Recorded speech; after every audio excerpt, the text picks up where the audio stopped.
Chris here, and welcome to my channel. In today's 5 on Friday, I'm going to bring you my summer cover reading vlog.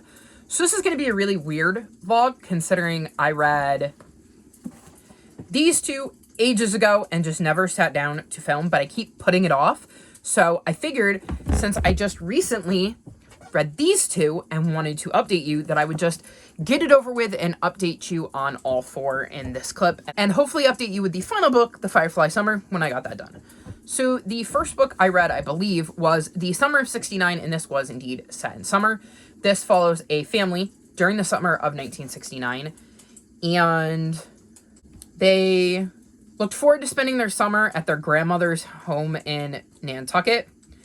But everything is different this year. Blair is stranded in Boston and is pregnant with twins. Their middle sister, Kirby, is dealing with wanting to be independent and takes a summer job on Martha's Vineyard. Their son, Tiger, is currently deployed because we're in the middle of, I think it's the Vietnam War. And then we have 13-year-old Jessie, who is currently stuck at the house with her mom and her very out-of-touch grandmother, and neither one of them is acting in any way, shape, or form as to how she thinks they should be. And so we basically see how this summer plays out for the three girls. We don't have Tiger's point of view. I think we get the mom's point of view, but this is basically all set in the summer of '69. There are a handful of flashbacks that I don't think are set during the summer, but I don't think that they take up enough of the book to not count it as a book set in summer. I ended up giving this book 4 stars. I really enjoyed this novel and getting to see how each of the girls' summers progressed and how different they were to the summers they were used to. I like the relationship this family had and how we got to see that kind of play out throughout the novel. I was really sucked in from the word go. I remember not wanting to put it down and being really invested in the story and the way it flowed. Like I said, it's been a while since I've read this, but I still remember enough of the details to feel like it's really stuck with me, which is surprising because sometimes books don't, even when I give them 4 stars, which is why I like rereading, because I like it when books don't always give me all of their details and stick in my head, especially considering, honestly, I read so much that it would be hard to retain the details of every book I've read when I'm reading, 400 books a year. So I remember really, really enjoying this and getting into the story and, like I said, getting attached to each of the girls and what they were doing and wondering how they were going to deal with the situation they found themselves in, because none of them was in the best spot this summer. So really enjoyed this, and I definitely think I will read more from Ellen Hildebrand in the future because I really enjoyed the way this novel kind of came together. Then I picked up Savvy, which was set in the spring. So I'm now over 2. I ended up giving this book 4.25 stars, and this follows Mibs.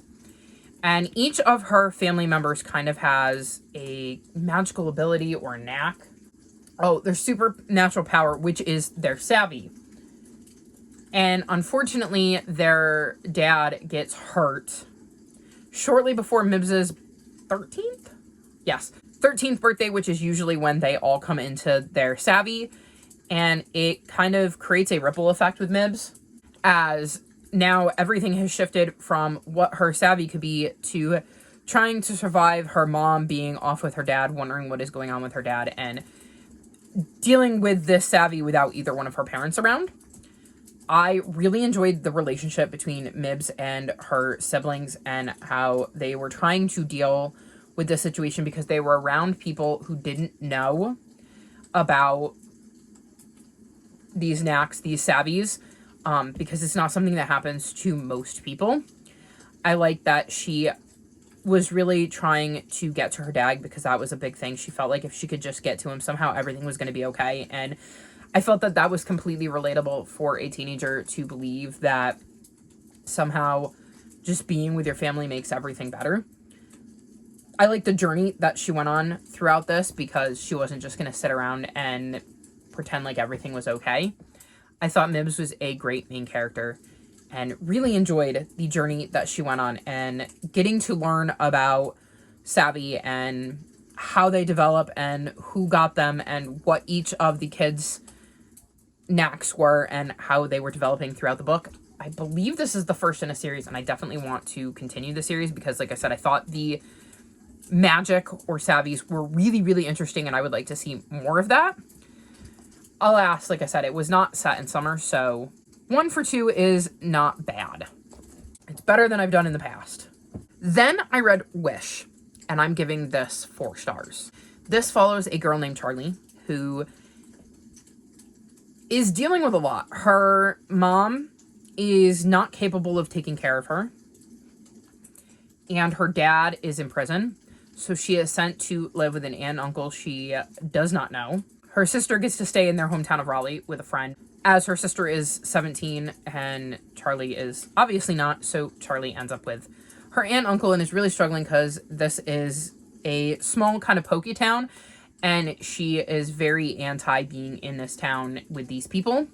There is a kid at school named Howard who is just an absolute sweetheart and really just seems to want to be Charlie's friend, but Charlie isn't sure about him. She's not sure about her aunt and uncle, and she ends up seeing a stray and decides she really, really wants to befriend that dog. Every single day she makes a wish at some point and is hoping that somehow her wish will come true. I got really invested in this book really quickly with Charlie's story. I wanted to know what she was wishing. I wanted to know she ended up back with her family. I loved seeing the relationship between her and Howard develop throughout this book because he really is just an absolute sweetheart of a character. I loved watching her get to know this town and try to deal with the fact that it was different than she expected it to be. Same with her aunt, uncle, and Howard. I love the relationship she develops with Wishbone, the stray she is determined to catch and has dubbed Wishbone. I thought this was just a really sweet middle grade novel, and I mean, the cover is absolutely gorgeous. I think this is one I'm going to pass on to the youngsters in my life because it's not one I can see myself rereading. My biggest drawback is that it was, I want to say like spring set into summer, because I know she mentions starting school in this new town, but I don't know if it's like the beginning of the school year off the top of my head. Like I just did not retain that detail. But I know she mentions like a Bible study thing she does over the summer. And so we go into summer, but we definitely didn't start in summer. I just don't remember like a Christmas time. So I don't know if she started school and we just kind of skipped over winter, because I don't remember like snowball fights or anything like that. I was reading this really late at night. So I got more the impression that it was like spring into summer. Either way, this book definitely was not set in the entirety of summer, and not even like a majority of it, like summer of 69, where I would say like 95% of it was summer. So this one doesn't really count, which makes me 0 for 3. But at least I enjoyed the book. So far, I've enjoyed all of them. Then the most recent book I read is Echo's Sister, and I actually finished this last night. I gave this book 4.25 stars, and it was not set in summer because we end up going through several months and we go into fall. Like, it starts with Elle starting her first day at a new school, and she's very, very nervous. She is worried that she's not going to be able to make friends, and kind of has all of these lists of things she shouldn't say, and she's just really nervous. Like a lot of kids might be on their first day of school, and because it's the first day of school, it is technically in summer, because I mark the seasons as the first day of the season. So like usually the first day of fall is around like the 20th of September, and the first day of school is earlier in the month in September, at least up here in New York. And therefore it does not start in summer, but it definitely, months go on, so we end up in fall. So I can't count it as a summer cover because it's not. But I will say this is important. Like, I know why this is the cover of the book after having read it. So Elle has her first day at school. She comes out of school and her dad is there, and she can really quickly tell something's wrong. She starts trying to kind of figure out in her head what could be going on, and no matter what she came up with, it was never going to be as bad as it actually turns out to be. She ends up finding out that the routine dentist appointment that her sister went to for an overbite sent her from there to her doctor, to an ENT, and then eventually to the ER, because they quickly learn that Echo, Elle's sister, has a tumor that is kind of pushing on the top part of her palate and is screwing up her front teeth. And this is a story about Elle and her family dealing with the fact that her 6-year-old little sister has cancer. So warning for that if you want to read this, because that is the entire theme of the book. And we basically see how they deal with it, all from Elle's point of view. So a majority of what Elle is thinking and how she's picked up on what her parents are thinking and her sister. And this is not an easy read by any stretch of the imagination. I mean, I would assume you could gather that kind of based off the tone of the fact that it's a 6-year-old with cancer. But I really like how this story was written and the realities of it. It is based on a true story. As in the author's note, it says, if one must experience cancer, I recommend the Coronado Historic District, the professionals at Phoenix Children's Hospital, and the concentric circles of love and humanity in the community my family has found itself the center of. So I believe, because he has 2 daughters, that this is based on his real life. I believe I also saw a review that said that she was the author's daughter and mentioned her sister with cancer, or that she was the sister with cancer. I'm not sure which now off the top of my head. So I do believe this is kind of based on the author's real life. So I think there was a lot of really good detail in there of how hard all of this is and how none of it is going to be easy, but you have to find a way to stay positive because that's such an important thing. This made me cry. It started off a little slow, but by the end, I just did not want to put it down and absolutely adored it. I gave it 4.25 stars. The only reason it's getting less is because A, like I said, it started a little bit slow, and B, I was not expecting to have that be the premise of the book, and I'm not sure I would have picked it up had I known, because it was definitely not the type of book I wanted to be reading with the headspace I'm in, so it probably deserves higher than that, but I can't force myself to like a book more than I did. I am also going to hold up a spoiler card, because I want to talk about the end. So if you don't want to know about the end of the book, do now. Skip to when I put this back down. See, it says spoilers. So the end of the book was, in my mind, a perfect way to kind of end it. You didn't have it end with her sister suddenly being cured and being perfect and everybody's happy and life moves on. And you didn't have it end with her sister dying. Her sister has surgery to remove the tumor and still has to go through chemo, because while they think they got it all, you can never be 100% certain. So I kind of like that they showed what I'm going to assume is the realities of the situation of, we think we're in a good spot. Enjoy what you have. Know that your sister's going to be going through another 12 weeks of chemo, which is not going to be fun, in the hopes to completely knock it out of her. But it is left on a kind of unknown, because it's not necessarily a happy ever after. It's a happy ever after for now kind of a thing, if that makes sense. I really like that it felt like a real life, we don't know what the future is going to hold. We have no idea what's going to happen to Echo in the long run. But at this moment in time, right now, she's okay. And I think that was such a realistic way to end it that I really, really liked the end. So, yeah, I thought this was a very hard-hitting, emotional book. And it was not set in summer, which is not its fault. So that makes me 1 for 4.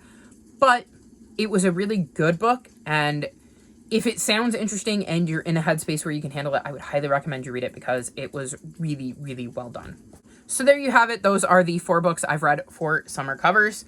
That just leaves me with the Firefly Summer, and I'm hoping to get to that sooner rather than later. When I do, I will check in and wrap this vlog up so that I can get it out to you. So yeah, I'm going to go now, and I will see you when I find out whether the Firefly Summer, which appears to be set at summer camp, is indeed set at a summer camp. So it is December 2nd, and I can check in because I finished my final summer cover, you guys. It has only taken me, close to 6 months to read these books, which is absolutely ridiculous considering I read the 5 for fall in, the space of a few weeks. And I uploaded the vlog, and it's ready and raring to go on my channel. So this is the summer cover vlog, though, so we should probably talk about these books. So this is the Firefly Summer, and I gave this book 5 stars, and it was indeed set in summer. I was absolutely right about this being set at a summer camp, though not quite in the way I envisioned.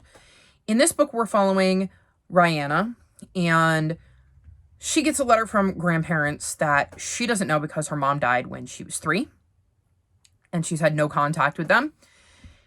And her dad and her stepmom decide to let her decide whether she wants to go spend the summer at her grandparents' house. She ends up deciding she is going to go because she doesn't really know her mom's family, and this might be an opportunity to ask questions about her mom and get to know some stuff about her mom that she doesn't know. However, once she gets there, it is not the summer that she envisioned. She was expecting a sleepy summer where she read books in a hammock and maybe asked her grandparents some questions while they kind of puttered around. But what she finds is that this used to be a summer camp, and at this summer camp are her entire family. She's got 4 aunts and uncles, and they're there with their spouses, and they're there with their kids. And she's got 5 cousins she's never met before. So this is all sprung on her because she wasn't expecting anybody to be there but her grandmother and her grandfather, and she is completely overwhelmed. But at the same time, she wants to learn more about her mom. So she decides she's going to stay and stick it out and learn more about her mom's family and her mom and what life was like at the summer camp when her mom was a kid. She soon discovers that there's a lot she can learn about her mom there, as there seems to be a mystery that her mom left behind. And she and her cousins start digging into it, and we kind of get to see her summer progress as she looks into this mystery and gets to know her family. And it's a really sweet, wholesome book about this kid learning more about her mom that she doesn't really have memories of, while also getting this whole new family she didn't know she had. I love this. Hi, Bug. He's a buggy. I thought this was really, really well done. I quite enjoyed getting to see Rihanna get to know her cousins and her aunts and uncles and her grandparents. I liked seeing her kind of break out of her routine because she was really into routines at home with her dad, and how this kind of threw her for a loop and made her have to go in a different direction. I liked seeing her start to get to know her mom and draw some parallels between her mom and herself, because she's learning things about her mom from when her mom was her age, and it's really interesting to see her start to feel closer to her mom through her mom's family. I think that Rihanna learns a lot about herself throughout this summer, and it just really, really sucked me in. I didn't want to put it down, and I loved everything about it. It is everything I love in a good middle grade contemporary, and it had that mystery aspect too, so that was kind of fun. A contemporary mystery. Not something I thought I would be reading, so I really, really love this. It's such a fun, quick, fast read, and I would highly recommend you check it out because it was really, really good. So with that, I'm officially 2 for 5. Not my best round, but also not my worst. In case you forgot, I'll quickly bring you through it. The 2 books I got yeses for are Summer of '69 and The Firefly Summer. Shocked that they both had summer in their name and were actually set in the season. And then the other 3, we had Savvy, which was set in the spring, Wish, which was not set in summer because we saw her going to school, and obviously you don't do that during the summer, and I think it ended in the summer, so I don't know if they ever mentioned exactly when she started school, but I do know that by the end of the book we were in summer, but we didn't start there. And then Echo Sister, which technically started in summer, but definitely was not in summer by the time we ended. So all in all, 2 out of 5 isn't bad, and I can safely say I really enjoyed reading all of these books. There were no books that I had to slog through or push myself through or force myself to read, which I have had in the past. So I'm pretty happy with that. That being said, it is time to finally wrap this vlog up so I can get it out to you. All of my social media is linked in the description below if you'd like to come chat with me. If you've made it this far in the video, leave me summer emojis. Like this video and subscribe to my channel, and I'll talk to you next time. Bye!